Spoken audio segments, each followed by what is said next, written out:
మా ప్రభుత్వం తుది దశలో ఉన్న ఇలాంటి ప్రాజెక్టులు మరియు ఆయకట్టు తక్షణం పెంపొందించే 6 ప్రాజెక్టులను ఈ ఆర్థిక సంవత్సరంలో మరియు 12 ప్రాజెక్టులను వచ్చే ఆర్థిక సంవత్సరంలో పూర్తి చేస్తాం. అంటే 24-25లో 6, 26-27లో 12, 18 ప్రాజెక్టులు పూర్తి చేస్తామని బడ్జెట్ ప్రసంగంలో గౌరవనీయులు భట్టి గారు సెలవిచ్చారు అధ్యక్ష.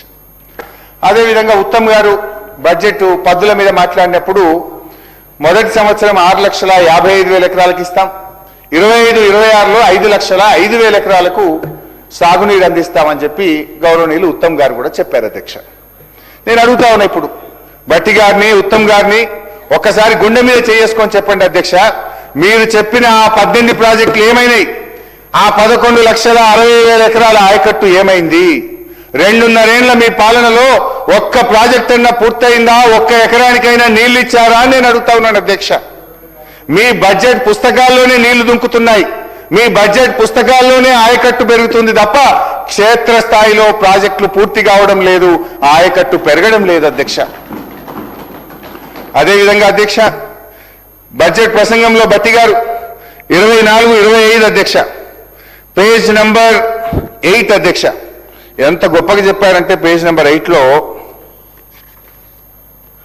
బడ్జెట్ అనేది కేవలం అంకెల సమాహారం కాదు, అది మన విలువల మరియు ఆశల వ్యక్తీకరణ కూడా. మేము ప్రవేశపెడుతున్న ఈ బడ్జెట్ మమ్మల్ని నమ్మిన రాష్ట్ర ప్రజల ఆకాంక్షలు మరియు వారి నమ్మకాల ప్రతిబింబం. చాలా బాగా చెప్పారు అధ్యక్ష. మరి ఏమైంది అధ్యక్ష? విలువలు అడిగంటిపోయినాయి, ఆశలు ఆవిరైపోయినాయి, ప్రభుత్వం ఆడి తప్పింది, పాలన పూర్తిగా గాడి తప్పింది. చట్టసభల సాక్షిగా లిఖితపూర్వకంగా బడ్జెట్ పుస్తకాల్లో నొక్కి వ్యాఖ్యానించిన అంశాలకే దిక్కు లేకుండా పోతే ఇది ప్రజాపాలన చెప్పుకోవడానికైనా కొంచెమని ఉండాలి కదా అధ్యక్ష.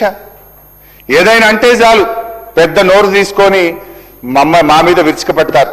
మీ 10 ఏళ్ళు ఏం చేశారు, మీరేం చేశారని మాట్లాడతారు అధ్యక్ష. మీరే కదా బాండ్ పేపర్ల మీద సంతకాలు పెట్టింది, భట్టి గారు మీరే కదా బాండ్ పేపర్ల మీద సంతకాలు పెట్టింది. ఇది చెక్ అన్నారు, మీరు ఇది చెక్ బుక్ గా భావించండి అన్నారు.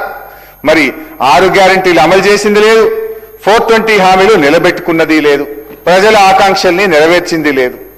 ఆత్మస్థుతి పరనిందకు పాల్పడుతూ పొద్దు గడుపుతా ఉన్నారు అధ్యక్ష. దాదాపు సగం పరిపాలన పూర్తవుతున్న దశలో ప్రవేశపెట్టిన ఈ బడ్జెట్, మరి ఈ బడ్జెట్లో కూడా ఏముందంటే అధ్యక్ష గాలి మాటలు. గత బడ్జెట్లో చెప్పినవన్నీ గాలి మాటలు అయితే ఈ బడ్జెట్లో కూడా అవాస్తవాల కోటలాగా కనబడతా ఉంది అధ్యక్ష. మరి 26-27 బడ్జెట్లో భట్టి గారు ఏం చెప్పారో కూడా ఒకసారి చూద్దాం అధ్యక్ష. సార్ నేను ఇంకా స్టార్టే చేయలేదు సార్, మీ బడ్జెట్లకు ఇప్పుడే పోతున్నా సార్.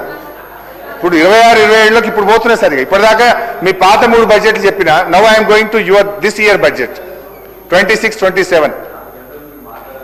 సార్ 3 గంటలు సభ వాయిదా వేస్తే కుర్చీలో కూర్చున్నా ఎప్పుడు బెల్ కొడతారో అని 3 గంటలు ఒత్తి కూర్చోబెట్టరు కదా సార్.